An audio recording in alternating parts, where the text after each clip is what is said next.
2021 Rostelecom Cup ice dance prediction. While the scoreflation will be generous across the disciplines in Russia, this will be especially true in the ice dance discipline. In an attempt to try to make us believe that Victoria Sinitsina and Nikita Kasalapov are the greatest ice dancer in the second coming of Ice Jesus, the Russians will pump their scores to the likes of what has never been seen before. Yes, I know everyone inflates their score, but this scoreflation will go down in history as one of the greatest of all time. If we thought Diana Davis' 81 points at Warsaw was straight up caca, aka shit, then we had better prepare to hold our noses for what will be coming at Rostelecom Cup. There is no question as to who will be the event winner. Victoria Sinitsina and Nikita Kasalapov, with their forgetful rhythm dance and boring free dance, will win with a margin and a new personal best that will send skating Twitter up in arms. And while they will practice this scoreflation, Zhulin will also be practicing political shenanigan 101. He will be crying that the Russians are being conspired against, that the North American teams are trying to take them down. He will be saying that even though they got scores they have never gotten before, the scores were still too low, that his poor Vikki and Nikki are the rightful Olympic gold medalists, but yet they will be denied because Nathan somehow missed the quad. And because Nathan missed the quad, which has nothing to do with ice dance, his beloved team will be punished. Because no one can spin a tale quite like Alexander Zhulin. Now, coming in second place with a lot less fanfare should be Charlene Gennard and Marco Fabri. With this win, they will book themselves a ticket to the Grand Prix. Technically speaking, this team is far ahead of many of the other skating ice dance pairs.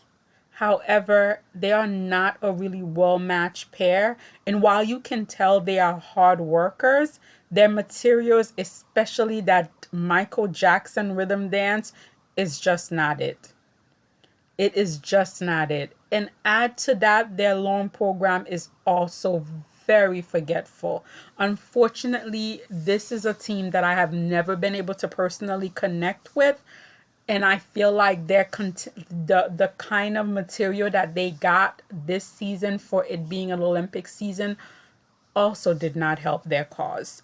But however, they will definitely finish second at this event.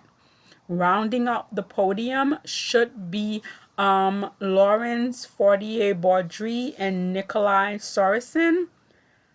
Now, this is a team that I love. They are so well matched, so well connected with each other. They have great ice presence. They have everything that I love in an ice pair. However, this team did not understand the assignment this season.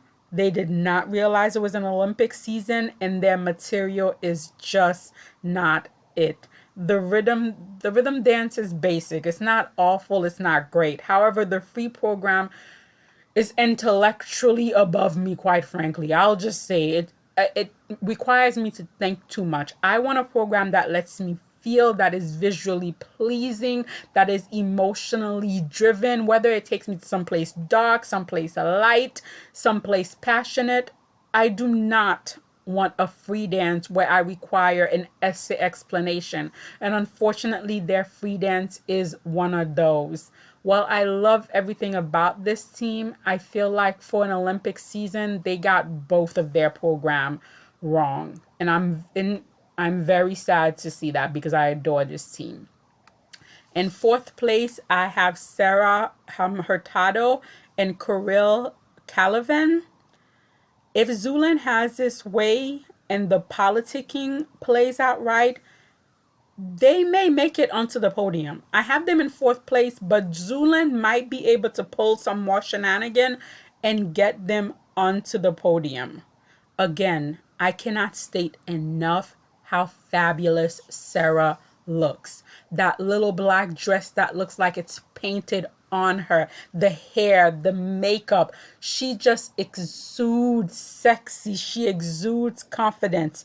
It is unfortunately that her skating is so far above the programs that she have this season. Ooh, both programs. Miss Carter, not, no. The long also, no. But oh, Sarah looks fabulous. She looks fabulous in both program. Realistically, they should be 4th, but they do have a possible outside chance of getting on the podium if Zhulin managed to get his judges lined just right.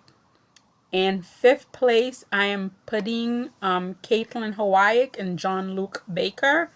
Although we haven't seen them all season, I'm deciding to put my faith in Caitlin and Jean-Luc and have them in the top 6.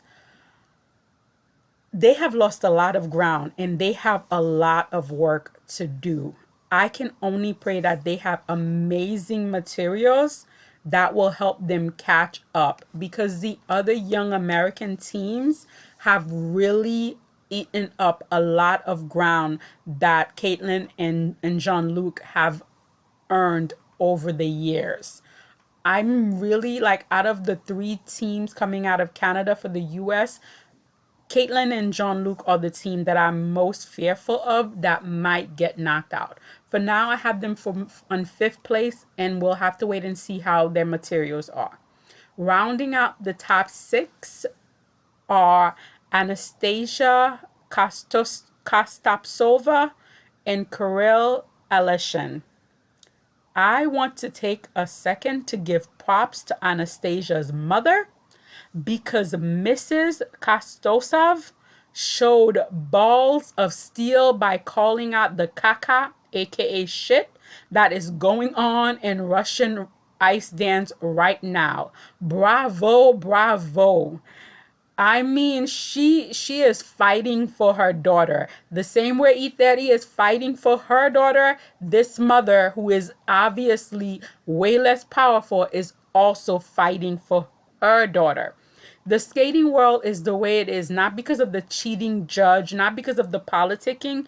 It's because everyone accepts things as it is being shoved down their throat, and not enough people stand up and say something. And that's another reason why I admire Megan Duhamel so much, because she was pointing out like that judge needed to be expelled permanently from figure skating, and she was the only one with like the kahunas to say like, we need to start permanently blocking these judges. And if more notable figure skaters, if more judges, if more athletes would just stick up and say, this is some bull with a side of shit that we are being fed, then the ISU would not be able to get away with the junk that it does. Unfortunately, very few people speak up, and that is why things are the way they are. However, these are my top 6 prediction, as well as some of my personal ranting for the 2021 Rostelecom Cup. But you let me know, how high do you think the scoreflation in Russia will go?